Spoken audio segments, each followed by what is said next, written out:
भरलेल्या ऊसाच्या गाडीवर झेंडे लावून ऊस तोडणी मजुरांनी शिवजयंती साजरी केली असल्याचे चित्र विखे पाटील कारखान्यावर पाहावयास मिळाले।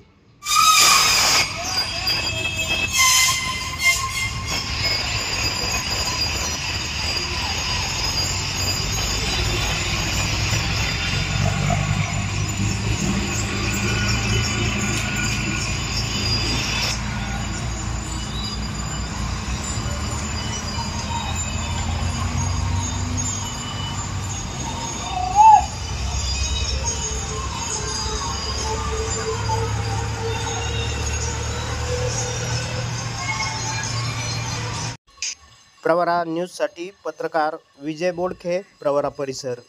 अशा नवनवीन घडामोडी जाणून घेण्यासाठी प्रवरा न्यूज चॅनलला सबस्क्राईब करा।